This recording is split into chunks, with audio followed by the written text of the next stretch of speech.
my husband and I met. I was a teacher for about 7 years. Back in 2006, I met him. We got married very quickly after meeting each other. He was a teacher also. And I was at Cornerstone, he was at Linfield, and both doing our passion. I mean, both of us, neither of us, I mean, we didn't even realize we were going to be getting married, really. We just, both doing our passions.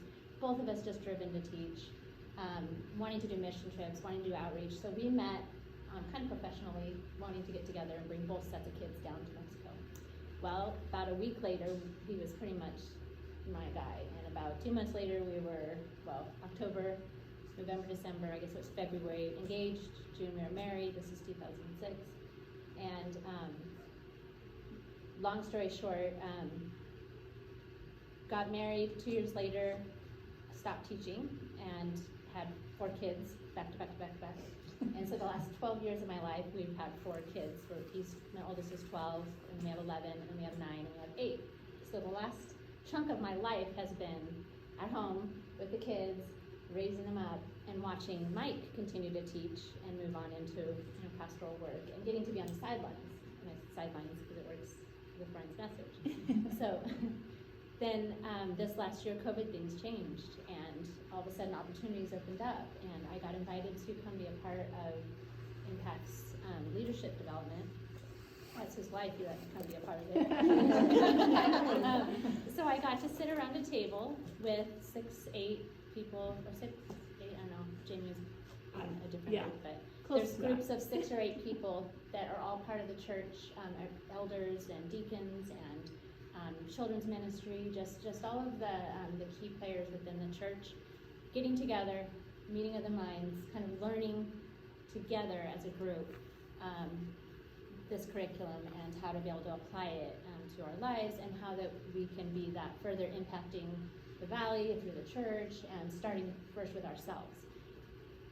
So I got to be a part of this, and I have to say I'm not super academically driven. I love to teach, and I love ahas, and I love to learn with the kids. That's why I love teaching, but I'm not super academically driven in a sense that I wouldn't take a bunch of college classes on theology like my husband. But being a part of this little community, and kind of almost, I don't know how to say it, just kind of erasing all of my other roles that I was playing. I was constantly the mom, and I was the wife, and I was trying to find where my niche was for the last 10 years, and I was having a hard time finding it. And I feel like after this class, I finally found my identity through who God has created me to be, and what my contribution to the church can be, what my contribution to the community can be, and how I can partner with all of the other women. That led me to feel compelled to join my husband and help making a women's edition, because I was excited for all the other women that I know within this community, and my friends and my sisters, to be able to go through what I went through, and to be able to just start over and just really determine who I am through God's eyes and what His purpose is for me. So no, I don't like to share. No, I don't like my picture on here, and no, I don't take credit for majority of what's in here. That's my brainiac husband. But I felt compelled to put my story in this, so that the normal people, or the people that are like just trying to find what God's calling them in His big story, can help you discover. Because I feel like we are all kind of in that same place that I've been for 10 years, just trying to find like where do I go? Where am I? Trying to put God in my life, trying to have Him tell me, kind of so to speak, like what my life should look like and where I should be, and not where should I be to help you for your story. And that's exactly what this does. So I really did not do a good job at nutshelling this for you and keeping it real simple. But I feel compelled now. I feel compelled in the sense like I can't not share it for her. I can't not share with you. I can't not spread my excitement for this, and to encourage every single woman that walks in this door.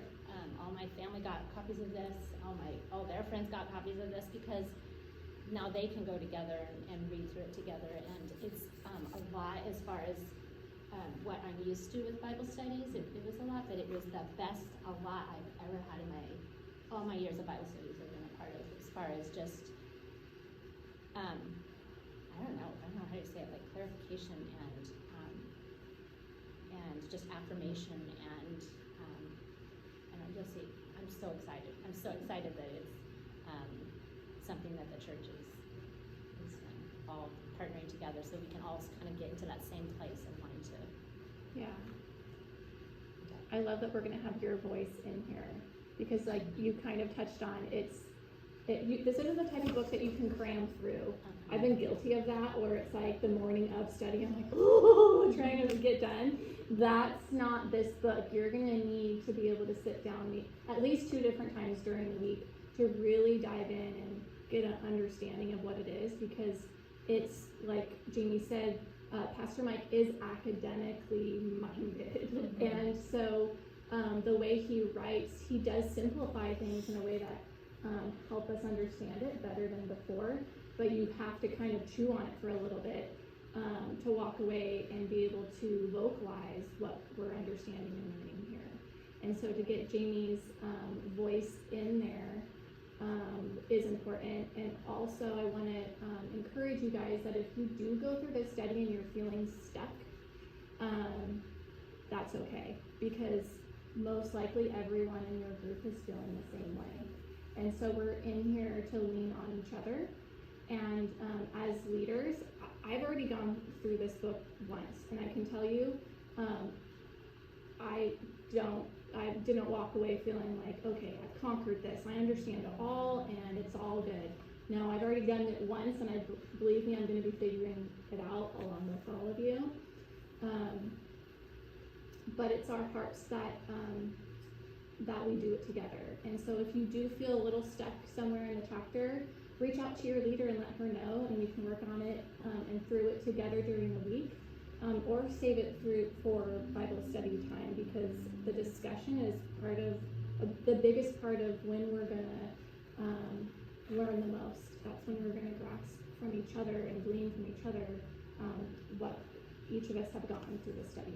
That's what I was just going to say too. Yeah. If you don't read, if you get to a week that's crazy and you don't get to read, don't worry about it. Like, still come, because I feel like the meeting times that we gather with our group is when you glean so much from everyone and everyone's different perspectives that it just helps make sense of so much. And I know, like she said, you're cramming the last minute, try to get in. I know I'm guilty of not going to a study because I don't want to show up and say I'm the one that didn't read.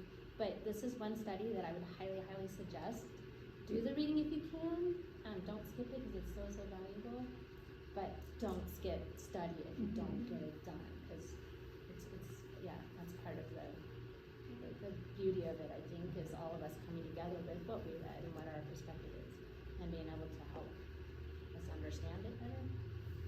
Yeah. I think I'm going to hand out the books now, and that way we can kind of walk through